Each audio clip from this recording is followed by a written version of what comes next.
Tapi kalau emang ditanya program apa yang saya akan buat, kenapa Pak Presiden Prabowo mau menunjuk saya? Apa dia salah tunjuk? Mungkin enggak. Jadi begini, saya ekonom sudah cukup lama. Tahun 2000 jadi ekonom, pulang sekolah, langsung kerja di financial sector. Kemudian 2002 langsung membantu tim think tanknya Pak SBY di Brighton Institute. Sering memberi masukan. 2010 staf khususnya Pak Hatta Rajasa. 2015 masuk ke KSP, membantu Pak Luhut, dan memberi masukan ke Pak Jokowi juga ketika sedang susah. Jadi bagaimana manage ekonomi itu bukan barang baru untuk saya. Ini jangan bilang sombong ya. Tapi kan Anda mesti tahu, nanti saya harus meyakinkan bapak-bapak kan. Jadi saya berangkat belajar sebelum krisis 95.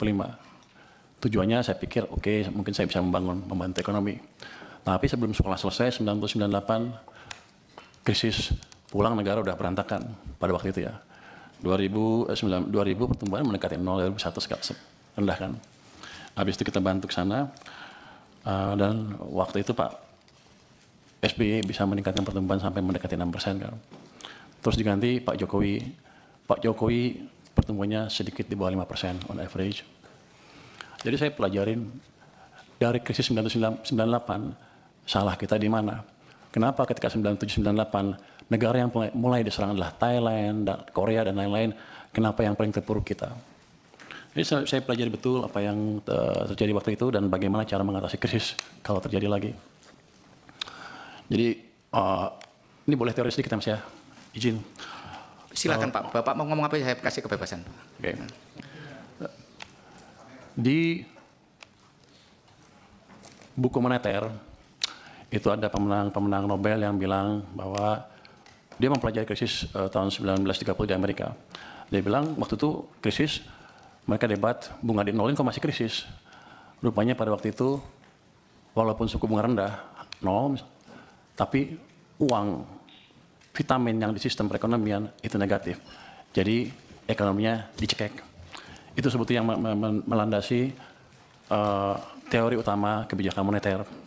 Jadi kalau Anda mau lihat kebijakan moneter, ketat atau longgar, jangan hanya dilihat dari suku bunga. Dia bilang begitu, lihat laju pertumbuhan uang primer, base money. Jadi dampak kebijakan moneter amat signifikan di perekonomian. Tahun 1997, 98, 97, kita melakukan kesalahan yang fatal. Pada waktu itu, BI menaikkan bunga sampai 60% lebih, karena untuk menjaga rupiah.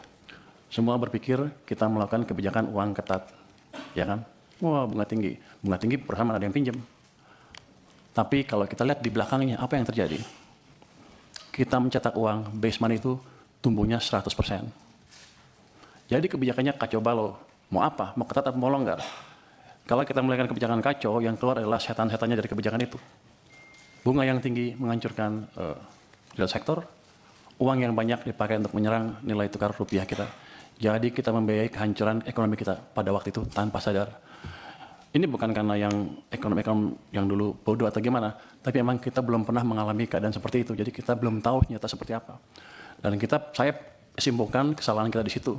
Jadi pada waktu 2008 ada global financial meltdown, kebijakan kita ubah. Saya bisik-bisik sedikit lah ke think tanknya SBY. Waktu itu mau jatuh ekonominya, ekspansi fiskal di tahun 2009, dan suku bunga diturunkan di bulan Desember 2008 ketika rupiah sedang melemah. Jadi hitungan saya lagi ini, kalau kita menjaga nilai tukar dan lain-lain, ciptakan pertumbuhan ekonomi. Kalau mau ciptakan pertumbuhan ekonomi, jaga kondisi likuiditas di sistem perekonomian. Itu yang terjadi. Saya pikir dengan edukasi tahun 2008-2009 itu, semua orang sudah mengerti kan banyak ekonomi yang lihat. Rupanya lupa terus kita tuh cepat lupa, makanya ada siklus bisnis ekonomi naik, ekonomi turun, ekonomi turun, sepertinya setiap 7 tahun kita lupa. Untung saya masih ingat sedikit-sedikit. 2015 ketika Pak Jokowi ngambil pemerintahan, kondisinya sama. Kebijakan sedang ketat. Saya pindah ke KSP untuk memberi masukan langsung pada waktu itu supaya kebijakannya dirubah. Dan itu kebijakannya dirubah dan kita selamat. Itu jadi pembalikan ekonomi Indonesia bukan terjadi otomatis. Semua karena intervensi kebijakan. Kebetulan Pak Jokowi cukup cepat mengambil langkah. 2020-2021 sama. Pada waktu COVID, semua nyalahin COVID akan menghancurkan ekonomi Indonesia katanya. Bank-bank mulai hampir berguguran. Saya waktu sedang di maritim, asik mancing lah. Saya pikir ngapain bikin ekonomi lagi, udah pada jago di perekonomian kan. Tapi setelah kita lihat, base money pertumbuhannya berapa di situ? Di bulan Maret 2000, pertumbuhannya minus 15,3%.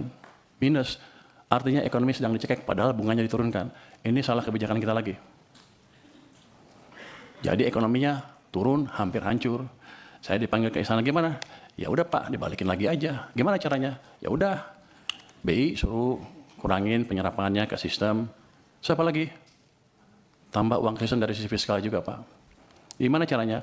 Bapak punya uang kebanyakan di Bank Sentral, waktu itu ada 500 triliun, 529 triliun, balikin ke sistem. Di bulan Maret 2021,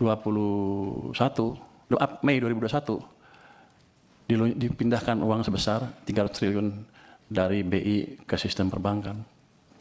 Laju pertumbuhan uang naik lagi dari minus ke double digit 11, terus dijaga oleh Bank Sentral juga di atas 20%. Itu yang menyelamatkan ekonomi kita.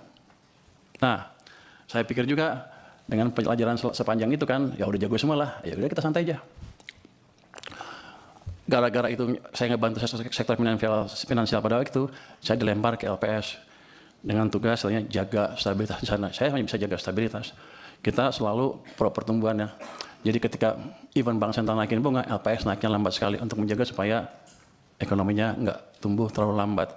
Tapi kan instrumennya saya bilang tadi, bunga hanya salah satu. Uangnya seperti apa? Nah, rupanya sejak bulan 2023 bulan pertengahan itu, uang diserap secara bertahap terus ke bawah sampai pertumbuhannya 0 menjelang second half 2024. Jadi itu yang Anda rasakan di ekonomi, melambat dengan signifikan, real sector susah, semuanya susah. Makanya keluar tagline Indonesia apa? Gelap, Indonesia apa? Kita semua menunjuk ke ini gara-gara global. Padahal ada kebijakan dalam negeri yang salah juga, yang utamanya mengganggu kita karena 90% perekonomian kita didrive oleh domestic demand. Masuki 2025, Januari, Februari, Maret, April, membaik semuanya tiba-tiba, saya pikir udah insaf nih. Pertumbuhan uang sempat mencapai 7% di bulan April. Makanya ketika saya rasakan di bulan April, saya bilang, kita sudah keluar dari krisis, Indonesia akan cerah. Yang saya nggak tahu, Mei jatuh lagi, Juni jatuh, Juli jatuh, Agustus jatuh ke 0%. Jadi periode perlambatan ekonomi yang 2024 gara-gara uang ketat tadi dipulihkan sedikit, belum pulih penuh, direm lagi ekonominya. Itu dari sisi fiskal dan moneter. BI kita, nggak tahu nih pada marah-marah saya nggak habis ini. Nanti tetap traktir ya. Pemerintah karena terlambat membelanjakan anggaran, membelanjakan APBN ya, uangnya kan dari Bank Sentral. Beliau rajin narik pajak. Nggak apa-apa, masuk ke Bank Sentral. Kalau dibelanjain lagi, nggak apa-apa. Tapi ini kan nggak. Ditaruh sana santai-santai. Kering sistemnya. Bank Sentral kita juga sama, katanya saya nanti kan penguasa ya. Katanya punya apa di KSSK boleh menggayat sedikit kan ya. Jadi saya berani ngomong sedikit sekarang. Dulu saya nggak berani karena saya di LPS, wewenang saya nggak sampai sana.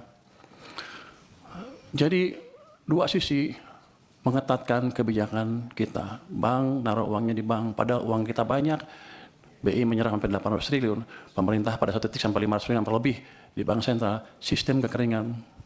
Yang Bapak rasakan adalah yang kemarin demo itu karena tekanan berkepanjangan di ekonomi karena kesalahan kebijakan fiskal dan moneter sendiri yang sebetulnya kita kuasain.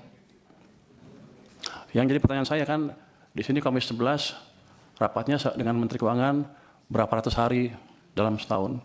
Kenapa tidak pernah mempertanyakan itu? Dan sekarang saya datang ke sini tiba-tiba, udah semuanya pertanyaan banyak sekali yang harusnya sudah putus pada waktu itu. Tapi nggak apa-apa. Jadi ke depan, yang saya lakukan adalah memperbaiki itu sebelum merubah yang lain-lain. struktural lain kita bisa rubah, tapi quick win-nya di situ. Saya akan balik kondisi yang memburuk karena langkah kita sendiri. Oh gimana? Ya paling bagus kan percepat belanja anggaran. Oke, belanjanya cepat-cepat. Tapi yang kita tahu, itu nggak semudah membalik tangan. Saya pernah tanya Pak Jokowi dulu waktu saya di istana, Pak, balikin uangnya ke sistem. Loh apa bedanya? Kan nggak bisa belanja juga. Pak, kalau uang Bapak ditaruh di BI, dosa Bapak dua. Satu, Bapak nggak bangun ekonominya. Yang kedua, sistem kering, nggak bisa bangun juga. Jadi kalau balikin ke sistem perekonomian, ke bank, himbara misalnya, dosa Bapak tinggal satu, yaitu satu yang nggak bangun aja, tapi ekonominya bisa jalan. Kalau itu yang dimanfaatkan adalah real sector. Saya ingin tunjukkan lagi ya, kenapa zaman tadi bicara belum ya, zaman Pak SBY tumbuh 6%, zaman Jokowi rata-rata 5% apa di bawah, Pak SBY dan Pak Jokowi ya. Kalau Anda lihat di pertumbuhan uang M0-nya, base money, teori dasar moneter itu, di zaman Pak SBY rata-rata tumbuh 17% lebih. Akibatnya, uang di sistem cukup, kredit tumbuh berapa? 22%. Jadi pada waktu zaman Pak SBY, walaupun dia nggak bangun infrastruktur habis-habisan, private sector yang hidup, yang menjalankan ekonomi. Itu berhubungan juga dengan rasio tax. Ketika tax private sector yang jalan, dia akan lebih banyak bayar pajak dibanding pemerintah. Tax ratio kita tumbuh 0,5% lebih tinggi dibanding ketika zaman Pak Jokowi. Pada zaman Pak Jokowi, uang tumbuh hanya sekitar 7% M0-nya. Bahkan di titik-titik itu sepanjang tahun, 2 tahun terakhir sebelum krisis, itu tumbuhnya 0%. Memang ekonomi sedang dicekek. Cuman saya nggak tahu waktu itu karena saya di maritim. Jadi begitu 2020 saya diminta bantu, saya kaget. Pak, kenapa begini Pak? Bapak bangun apa-apa mati-mati pun nggak bisa. Karena mesin ekonomi kita pincang. Hanya pemerintah yang jalan, sedangkan yang tadi 90% berhenti atau diperlambat. Zaman Pak Prabowo juga bisa sama. Ini sekarang masih baru. Kalau pemerintahnya masih lambat belanjanya dan mencekik perekonomian juga dari sisi lain, dan moneternya juga sama, maka akan lebih buruk dibanding yang 2 zaman sebelumnya. Dua mesin mati. Jadi tugas saya di sini adalah menghidupkan kedua mesin tadi, mesin moneter dan mesin fiskal. Nanti saya mohon restu dari parlemen untuk saya menjalankan tugas itu. Langkah pertama sudah kami jalankan. Saya sudah lapor ke Presiden, Pak, saya akan taruh uang ke sistem perekonomian. Berapa? Saya sekarang punya 425 triliun di BI cash, besok saya taruh 200 triliun. Sudah jalan belum? Sudah jalan belum? Sudah jalan? Lagi dijalankan. Kalau itu masuk ke sistem, dan saya nanti sudah minta ke Bank Sentral, jangan diserap uangnya.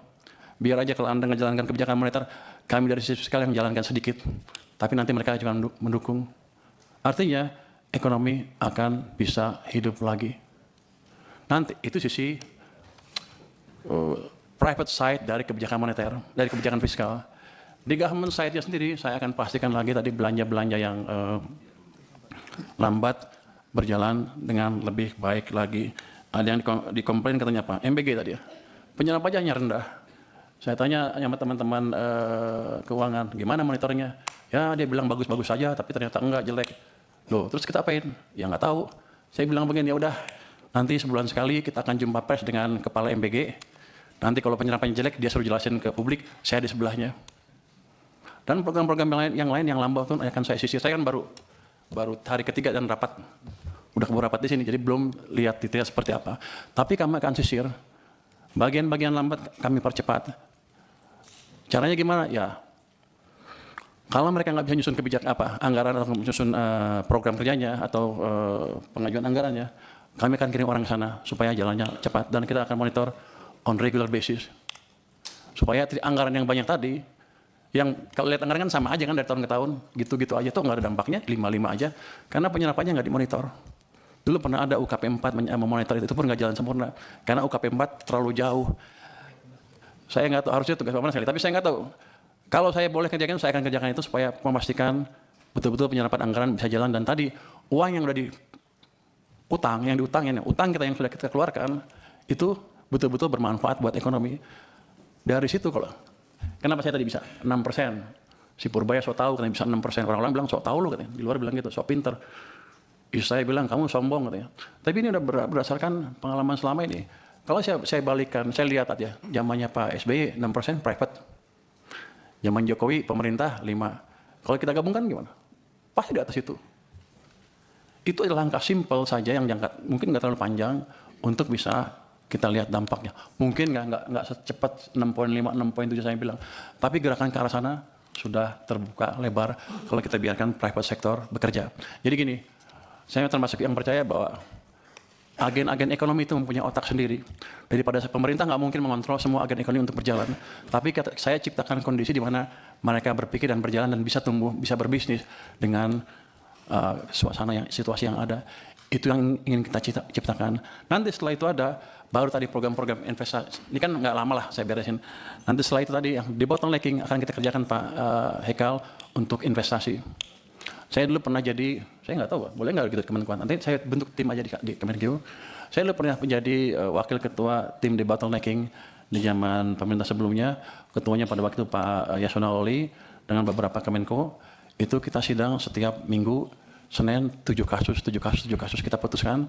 Saya mecahin 300 kasus dilaporkan ke kami, kita pecahkan 193 kasus investasi berhubungan dengan investasi sebesar 890 triliun. Jadi saya pikir, saya udah ngerti, bukan ngerti, kira-kira ngerti deh, kira-kira bisa memperkirakan deh di mana bottlenecking, di mana hambatan yang kita hadapi dan gimana cara memecahkannya.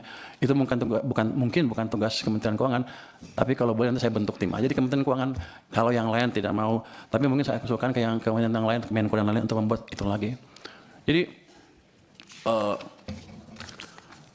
Pak Purbaya, kalau masih ada pertanyaan tadi, karena kita masih ada rapat lagi. Okay. Tadi itu sebenarnya kita rapat pengantar, Pak. Jadi itu pengantar. Jadi menurut saya yang lainnya nanti dijawab tertulis. Yeah. Kita akhiri rapat siang hari ini. Tertulis atau langsung oleh dirjen terkait. Ya, nanti dirjen terkait. Pada saat kita rapat di satker Bapak membahas anggaran. Yeah. Dijawab oleh satker Bapak.